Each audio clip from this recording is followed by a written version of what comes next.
बिहार विधानसभा चुनाव में शेरघाटी ने एक बार फिर साबित कर दिया कि विकास का मुद्दा ही अब मतदाताओं की सबसे बड़ी प्राथमिकता है। जाति, धर्म और स्थानीयता की संकीर्ण की सीमाओं को लांघते हुए शेरघाटी विधानसभा क्षेत्र के मतदाताओं ने अपना अटूट विश्वास सीधे तौर पर नीतीश कुमार और नरेंद्र मोदी की डबल इंजन सरकार के विकासोन्मुखी कार्यों पर जताया। मतदान के दौरान और परिणाम आने के बाद किए गए विश्लेषणों से यह बात क्रिस्टल क्लियर हो गई है कि कैंडिडेट की पहचान से ज्यादा महत्वपूर्ण सरकार की नीयत और नीति थी। मतदाताओं ने स्पष्ट संदेश दिया कि उनका वोट केवल उस विकास की धारा को निरंतर बनाए रखने के लिए है जिसने पिछले कुछ वर्षों में जमीनी स्तर पर बदलाव लाया है।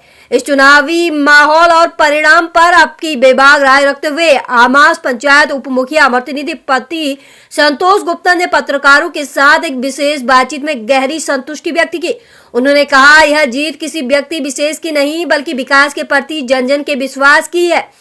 पंचायत और वार्ड स्तर पर आज जो अभूतपूर्व काम दिख रहे हैं, चाहे वह घर घर बिजली, हर घर नल का जल या ग्राम सड़क योजना के तहत बनी बेहतरीन सड़कों हो, या सब नीतीश नरेंद्र मोदी की विकासवादी सोच की देन है। इन कार्यों में आम आदमी के जीवन को सीधा सकारात्मक रूप से प्रभावित किया है। संतोष गुप्ता ने जोर देकर कहा कि मैंने स्वयं भी अपने पंचायत में विकास को धरातल पर उतारने का काम किया है और मतदाताओं ने हमारे समर्पण को पहचाना है। उन्होंने हमें बताया कि उन्होंने अपना मत विकास को ऊंची और स्थायी रफ्तार देने के लिए ही दिया है। यह चुनाव विकास कार्य के एजेंडे पर एक जनमत संग्रह जैसा था। संतोष गुप्ता ने अत्यधिक आत्मविश्वास के साथ दावा किया कि यह बात 100% तय है कि शेरघाटी विधानसभा क्षेत्र में सरकार एनडीए की ही बनेगी।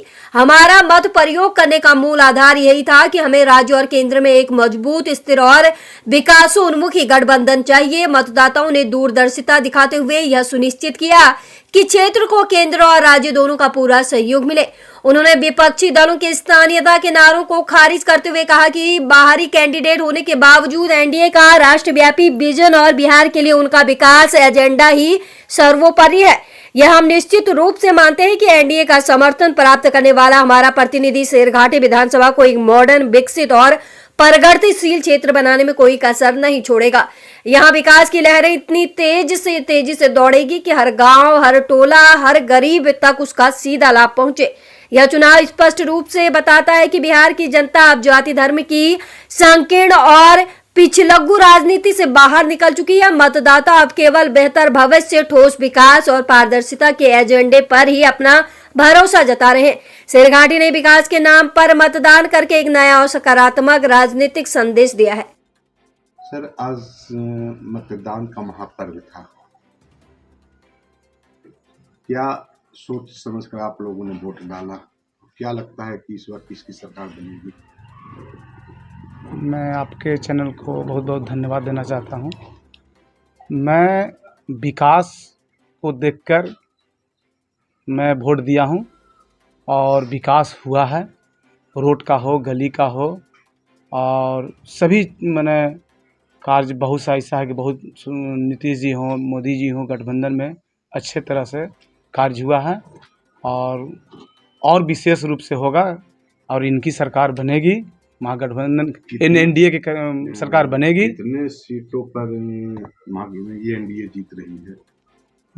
एनडीए करीब करीब आपका 155 के आसपास जी। 55 जी, यानी कि सरकार बनने की पूरी संभावना। बिल्कुल बिल्कुल बिल्कुल। लेकिन सर, देखा जा रहा है कि आपके प्रत्याशी जो बाहरी आए हैं उससे लोगों में विरोध जताया जा रहा है। क्या कहना चाहेंगे इस पर? नहीं, विरोध जताया जा रहा। पार्टी भले ही वहाँ वो बाहर के हैं, लेकिन हम लोग वोट दिए हैं उनको। अच्छा भी बहुत बढ़िया है और उम्मीद है कि अच्छे कार्य करेंगे और उनसे हम लोग बातचीत किए हैं। उनका व्यवहार और विचार हमको अच्छा लगा। चुनाव जीतेंगे तो और चुनाव जीतेंगे और कार्य करेंगे बखूबी से। और हम लोग को बोले अगर वो चुनाव जीतते हैं तो फिर औरंगाबाद बारून तो नहीं करना पड़ेगा? नहीं, वो सरघाटी में ही रहेंगे और हमसे वादा किए हैं कि सरघाटी में रहकर आप लोग का कार्य और देख रेख करेंगे और बढ़िया से पूरा समर्थन किया। जी, हम लोग सभी वर्ग का समर्थन किए हैं। क्या लगता है सर कि वो सीट निकाल पाएंगे? 100%। इसमें कोई किसी का डाउट नहीं है किसी का। अभी तक आपने अपने पंचायत में क्या कौन सा काम किया है वार्ड 7 में? हम अभी अपने वार्ड नंबर 7 में छोटा मोटा काम, नाली सफाई मैं अपने से किया हूँ।